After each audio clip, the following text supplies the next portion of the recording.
Hallo und herzlich willkommen bei Sugar Princess. Heute zeige ich euch meine Winterapfeltorte. Eine fantastische Torte für Januar- und Februartage, in denen man irgendwie so ein bisschen trüb ist, das Wetter nicht so gut ist. Ein absolutes Seelenfutter.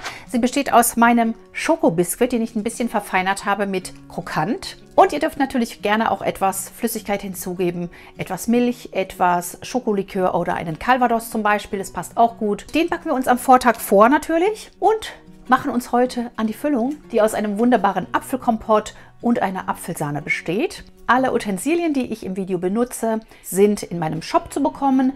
Da könnt ihr auch einfach hier unten schauen, da findet ihr alles. Und jetzt starten wir ins Rezept.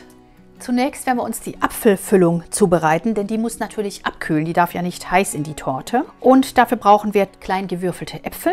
Dazu gebe ich etwas Zitronensaft, damit sie nicht so braun werden. Sagen wir mal ungefähr den Saft einer halben Zitrone, so 4 Esslöffel. Ungefähr. So ungefähr. Vielleicht so ein bisschen mal durchmischen. So. Hinzu kommt auf jeden Fall 250 Milliliter Apfelsaft. Das könnt ihr alles auch schon in einen Topf geben. Ich zeige das jetzt nur hier, dass wir es gut sehen. Hinzu kommt eine Zimtstange, kann auch eine halbe sein. Ein Sternanis, habt ihr vielleicht alles noch übrig von der Weihnachtsbäckerei. Und wir legen uns bereit ein Blatt Gelatine und rühren uns die Stärke an in der restlichen Flüssigkeit. Das kann auch Weißwein sein, also ihr könnt auch halb Weißwein und Apfelsaft machen. In der kalten Flüssigkeit anrühren. So. Sehr schön. Was wir noch vergessen haben, ist natürlich der Zucker. Ein bisschen Zucker braucht man schon noch, damit es nicht allzu säuerlich wird. Da nehmen wir 100 Gramm Zucker zu den Äpfeln noch hinzu. So, gerade verrühren. Und wie gesagt, das könnt ihr gleich auch schon im Topf machen. Wir gehen nämlich jetzt an den Herd. Also unsere Mischung für den Apfelkompott in einen Topf geben. Könnt ihr natürlich alles direkt schon in den Topf geben. Das mache ich nur, dass ihr das alles gut seht, was ich dazu gebe.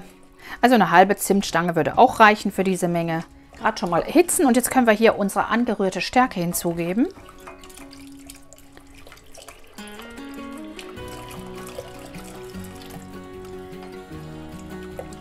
Und alles unterrühren, einmal schön aufkochen und dicklich werden lassen. Und ich habe jetzt hier natürlich säuerliche Äpfel, so wie sich das für einen Apfel in einer Torte gehört, denn das gibt den wunderbaren Kontrast dann zu der süßen Sahne. Ich gebe jetzt auch noch 3 Esslöffel Calvados hinzu. Das muss man nicht während des Kochens machen, aber ich mache das, damit der Alkohol verfliegt oder zumindest in der Hauptsache verfliegt. Kann man aber auch nachher hinzugeben. Das duftet schon richtig lecker. Was ich noch vergessen habe, ist meine Vanille. Die gebe ich noch dazu. Könnt auch eine Vanillestange nehmen. Ich habe jetzt hier so eine Paste. Ungefähr einen Teelöffel. Dann haben wir schöne Vanilleäpfel. Vanille, Zimt, Sternanis-Äpfel. Gerade so ein paar Minuten abbinden lassen, die Stärke. Und die Äpfel etwas weich werden lassen, so wie ihr das gerne hättet in der Torte. So, und ihr seht, das kocht jetzt schön auf. Da kann man das so ein paar Minütchen köcheln lassen auf mittlerer Hitze. So, unsere Äpfel sind schön gezogen mit den Gewürzen. Und damit das Ganze so etwas schneller abkühlt, gieße ich das in meine Schüssel. Gerade beiseite stellen. Jetzt, während der Abkühlzeit des Apfelkompotts, können wir die Sahne für die Apfelsahne schon mal steif schlagen. Das sind hier 500 Gramm. Nicht erschrecken, meine Sahne ist eine Bio-Sahne, deswegen ist sie so ein bisschen stückig. Und da lasse ich während des Schlagens 30 Gramm Vanillezucker und 2 Tütchen Sahnefest hinzurieseln. Erst anschlagen und dann dazu rieseln lassen.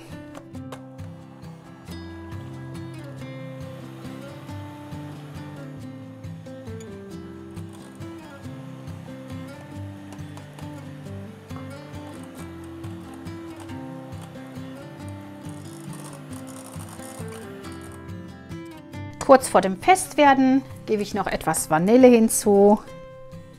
Es muss ja sein, ungefähr einen Teelöffel von der Vanillepaste oder Vanillemark könnt ihr natürlich auch verwenden.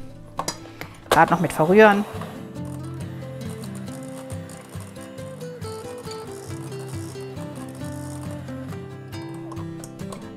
Ja, das ist schon gut so. Jetzt geben wir noch eine Prise Zimt hinzu. Ich nehme jetzt mal hier so ein Viertel Teelöffel oder Achtel Teelöffel.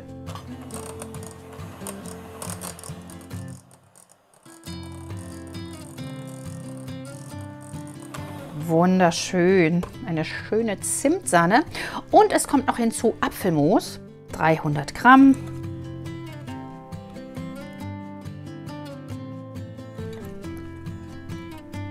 Das heben wir gerade noch unter. Dann haben wir nämlich unsere schöne Apfelsahne. Gerade einfach schön unterheben.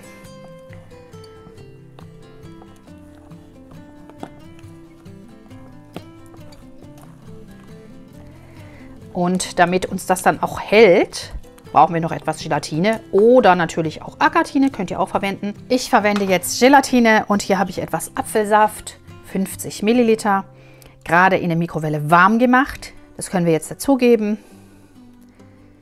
Dann schmilzt die Gelatine schön.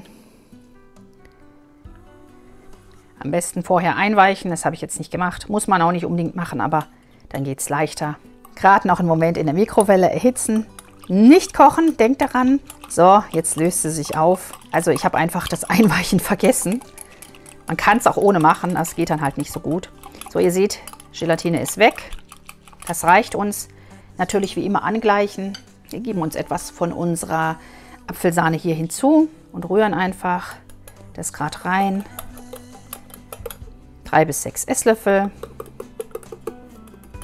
Einfach, dass die Temperaturen so ein bisschen angleichen. Und dass wir die Gelatine hier noch unter unsere Sahne heben können, damit sie uns auch wirklich gut hält. So, und dann schaut ihr einfach hier, hat das ungefähr dieselbe Temperatur. Es darf ein bisschen wärmer sein als die Sahne und dann können wir es schon unterheben. Vorsichtig dazugeben, erstmal so ein bisschen was durchrühren.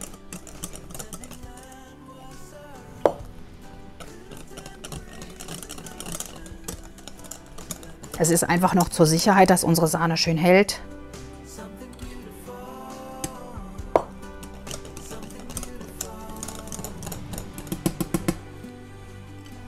Gerade mal noch mit dem Spatel einmal unterheben.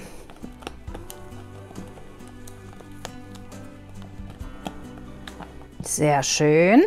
Und wir haben unsere fantastische Apfelsahne fertig. Gerne die Sahne noch einmal abschmecken, ob sie euch süß genug ist, ob genug Zimt drin ist. Ihr könnt auch gerne noch mal einen Calvados gerade zugeben, einen Schuss. Wunderschöne Creme. Und da können wir unsere Torte auch schon füllen. So, den Boden habe ich wie gesagt am Vortag gebacken. Das ist mein Schokobiskuit, der ist unten in der Infobox verlinkt. Ich habe jetzt hier eine 26er Springform genommen.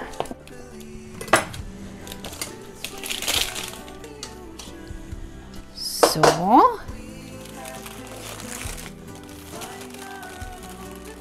Gerade abmachen. Und ihr seht hier den Krokant, den ich mit reingebacken habe. Das fand ich mal eine interessante Variante. Jetzt schneide ich mir den Boden noch schön. Sollte er nicht richtig durchgehen, dann einfach eine Führrinne schneiden. So.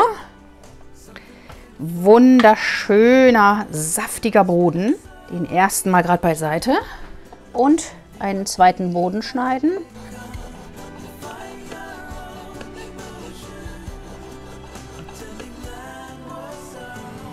Ja, sehr schön feucht.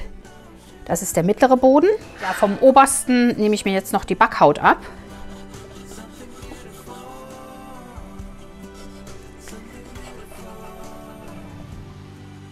So, wir haben ja eine ziemlich fruchtige Torte, deswegen kommt noch etwas Schoko hier auf den Boden, damit uns der Boden nicht so aufweicht. Einfach eine Schicht, wenn ihr wollt, Nutella. Ich habe hier eine andere Streichcreme. Das versiegelt unseren Boden, der ist sehr, sehr luftig und dick und schön sowieso. Wunderbar. Sehr, sehr schokoladig und fruchtig zugleich wird diese Torte. Jetzt stellen wir uns den Tortenring darum. Da könnt ihr entweder meinen 10er nehmen oder den 15er, je nachdem, womit ihr lieber arbeitet. Ich denke, der 10er reicht aber. Und nicht zu fest ziehen, aber doch etwas. So, beziehungsweise ziehen muss man gar nicht, sondern der Klemmhebel, da muss ich mich erst dran gewöhnen. Und auf den so lecker bestrichenen Boden gebe ich jetzt etwas von meiner Apfelfüllung. Bisschen was von den Äpfeln auf den Boden und umhülle den dann gleich mit der leckeren Apfelsahne. Hier könnt ihr natürlich auch den ganzen Kompott mit dem Saft auf den Boden geben. Und etwas für den zweiten mittleren Boden übrig lassen von den Äpfeln. Schön verteilen. Und jetzt kann hier unsere Apfelsahne darauf. Wunderschön. Die Hälfte ungefähr. Gerade schön verstreichen. Also das wird eine fantastische, schokoladig-fruchtige Torte. Jetzt lasse ich hier den mittleren Boden vorsichtig drauf gleiten. Vorsichtig überall andrücken. Auch hier streiche ich wieder etwas Schokoaufstrich drauf.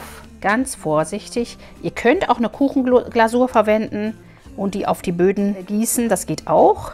Kann man nachher trotzdem noch schneiden. Das mache ich einfach deswegen, damit die Böden nicht zu sehr durchsaften und ja noch schokoladiger werden. Ihr könnt die Creme auch so ein bisschen warm machen, dann lässt sie sich leichter verstreichen. Nochmal etwas von den Äpfeln auf unseren Boden geben. Und wir geben uns die restliche Creme hier über die Äpfel.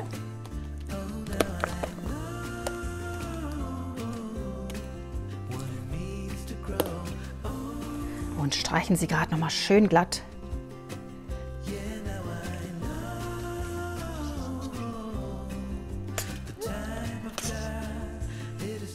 Wunderbar. Und der letzte Boden kommt über unsere Schicht hier. Und zwar gebe ich jetzt den Krokantboden, also die Unterseite der Torte, hier oben drauf. Die ist am geradesten. Und ihr seht hier den Krokant durchschimmern. Das wird ein wunderbares Mundgefühl ergeben beim Probieren der Torte. Vorsichtig andrücken, die sind sehr saftig, die Böden diesmal. So darf die Torte nun erstmal in die Kühlung. 3 bis 4 Stunden mindestens, besser noch über Nacht. Nach der Kühlzeit, bei mir war das über Nacht, ist die Torte sehr schön fest geworden. Da rührt sich nichts mehr. Und ich habe ja nur die Äpfel in die Torte gegeben. Ihr könnt aber auch die gesamte Flüssigkeit mit den Äpfeln jeweils auf die Schicht geben. Die wird wunderbar fest. Man sieht es hier, ich hatte da noch 2 Blätter Gelatine drunter gehoben. So, wir machen uns an das Herausschneiden der Torte.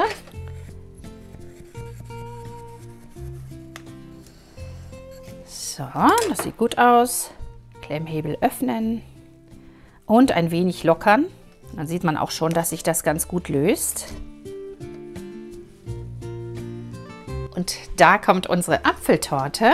Sieht schon klasse aus, der Rohling. Aber wir werden sie noch ein wenig aufhübschen.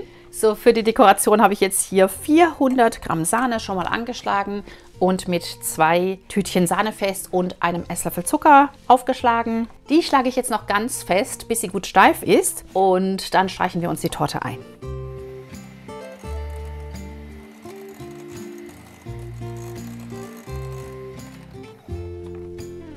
Fürs Einstreichen die Sahne immer nicht ganz so steif schlagen wie fürs Spritzen der Rosetten, das ist ganz klar, dann lässt sie sich einfach leichter verstreichen. Wer jetzt noch möchte, kann auch hier noch einen Schluck Calvados hinzugeben, wenn nur Erwachsene mitessen.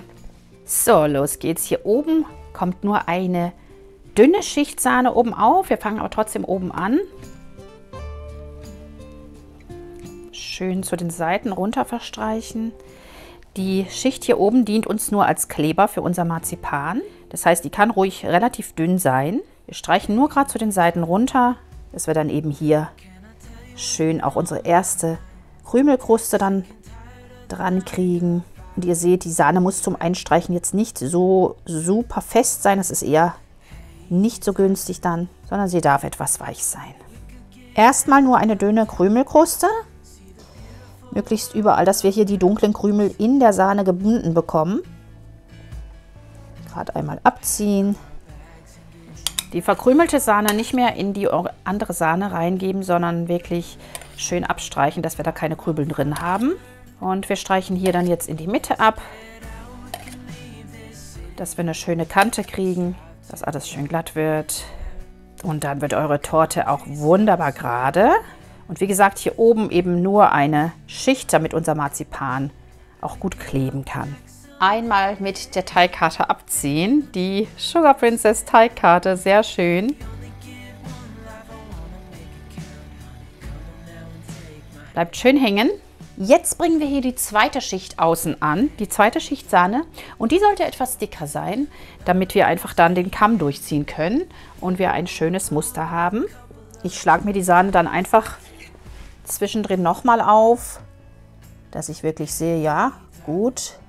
So hat sie die gewünschte Festigkeit zum Einstreichen, dass mir hier nichts runterfließt, dass sie aber auch nicht zu fest ist.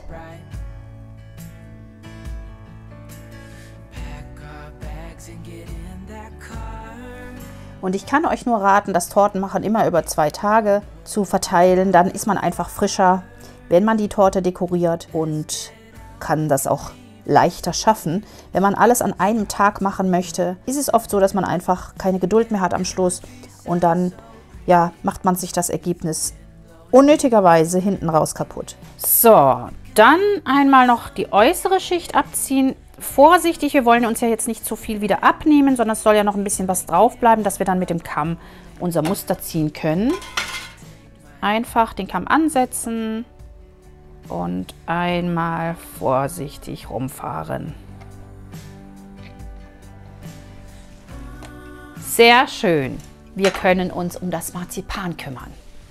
So, um das Marzipan anzuwirken, brauchen wir etwas Puderzucker. Am besten gesiebt, vor allem wenn er sich so ein bisschen klumpig schon verhält, wie bei mir hier.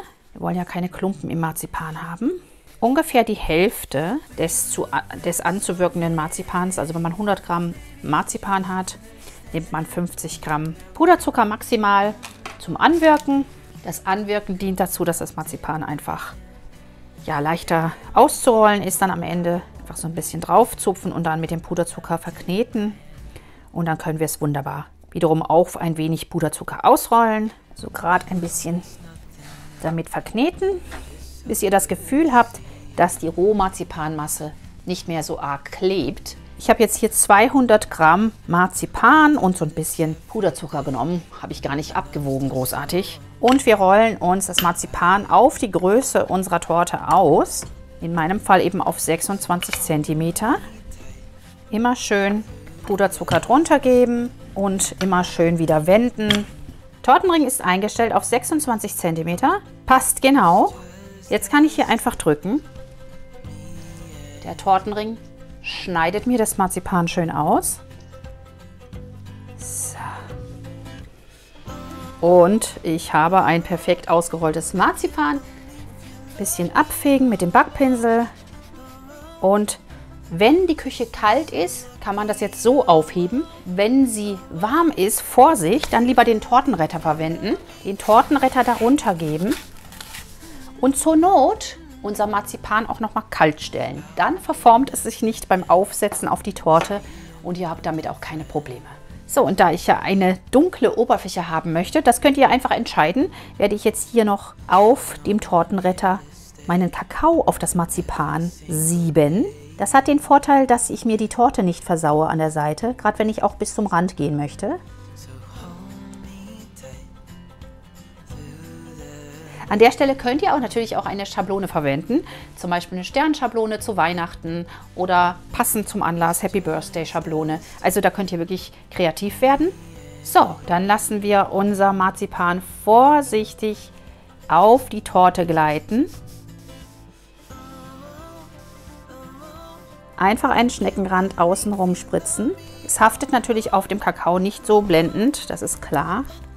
So. Wir teilen uns die Torte ein. Hier haben wir jetzt den Vorteil des kleinen Einteilers. Wenn ich jetzt einen großen nehmen würde, hätte ich natürlich schon verloren, denn ich könnte nicht mehr einteilen. Hier komme ich einfach leicht in die Mitte rein und setze vorsichtig auf und drücke vorsichtig etwas ins Marzipan. Jawohl, wunderschön. Und jetzt will ich natürlich noch die Äpfel oben aufhaben. Das heißt, ich spritze mir auf jedes Stück noch eine Unterlage für den Apfel. Eine Rosette. Das ist etwas tricky, weil die Sahnerosetten auf dem Kakao nicht super halten. Also vorsichtig hochziehen den Spritzbeutel. So könnt ihr aber auch noch korrigieren, wenn irgendwas schief gegangen sein sollte. Die lassen sich so ein bisschen bewegen.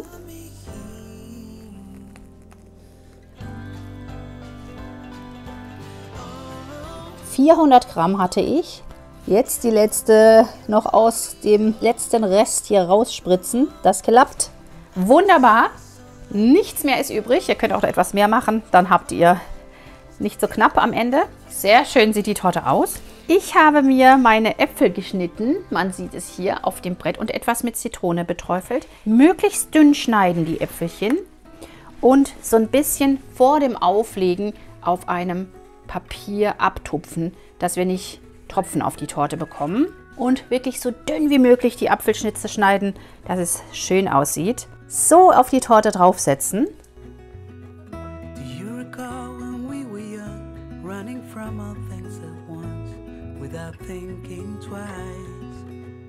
Je schöner natürlich rot euer Apfel ist, desto besser. Deswegen wählt euch einen schönen roten Apfel aus. Und den letzten. So ist die Torte schon fast fertig. Sieht wunderschön aus. Das Einzige, was jetzt noch fehlt, ist die Mitte etwas zu dekorieren. Hier könnt ihr natürlich eine Zahl, eine Geburtstagszahl, ein Bild des Geburtstagskindes oder aber auch krokant, so wie ich, aufstreuen. Ein ganz klein wenig krokant in die Mitte. In der Torte ist ja auch krokant in den Böden und das harmoniert dann einfach wunderbar und gibt der Torte nochmal einen schönen Effekt in der Mitte. Wunderbar sieht unsere Torte aus. Sie ist fertig und wir können sie probieren. So, dann wollen wir das gute Stück mal anschneiden. Ich habe mir einen leckeren Kaffee gekocht dazu.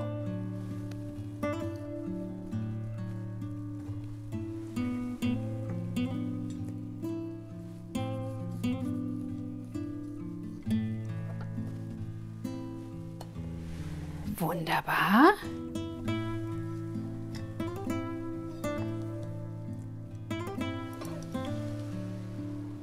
Und da kommt unsere wunderschöne Winterapfeltorte. Einfach der Wahnsinn. Ein wunderschöner Anschnitt. Ich muss dazu sagen, die Torte ist bei mir jetzt nicht großartig gekühlt. Eine Stunde vor dem Anschnitt nochmal kühlen, dann wird er noch schöner, noch gleichmäßiger. Also wirklich eine klasse Torte. Ich versuche sie jetzt hier mal auf meinen Teller zu bekommen und dann werden wir sie gemeinsam probieren. Ich freue mich jetzt sehr aufs Probieren. Es ist ein so schönes Rezept. Ich nehme mal meine große Probiergabel hier, damit auch wirklich alles schön drauf passt auf ein Stück. Oh mein Gott, diese Schichten allein, schaut euch das mal an. Wirklich wunderschön.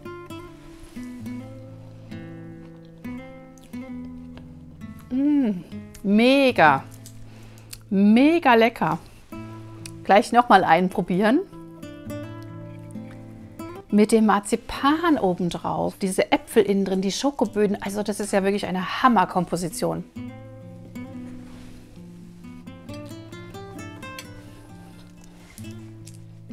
Traumhaft lecker. Müsst ihr ausprobieren. Was soll ich dazu sagen? Schokolade, Apfelsahne, die fruchtigen Äpfel drin, dann das Marzipan. Also es ist eine so ausgewogene Komposition. Das ist wirklich der absolute Traum. Unbedingt ausprobieren diese Torte. Wahnsinn. Das war meine Winterapfeltorte, ein wirklich raffiniertes Rezept. Ich finde sie einfach großartig und ich hoffe, ihr probiert sie einmal aus. Dann schickt mir gerne eure Fotos auf Facebook oder Instagram. Die Links dazu findet ihr hier unten unter dem Videotitel in der Beschreibung. Abonniert den Kanal, falls ihr es noch nicht getan habt. Liked das Video, teilt es gerne mit euren Freunden. Lasst mir gerne einen netten Kommentar da, gerne auch mit Tortenwunsch. Ich habe fast alle Torten schon gebacken, aber vielleicht findet ihr ja noch eine, die ich noch nicht gemacht habe. Es gibt ein paar wenige, die ich noch auf der Liste habe. Ja, wir sehen uns nächste Woche am Sonntag hier wieder. Vergesst nicht, im Shop vorbeizuschauen und dort etwas Schönes für euch zu ergattern. Und ja, bis nächsten Sonntag. Viel Spaß beim Backen. Tschüss!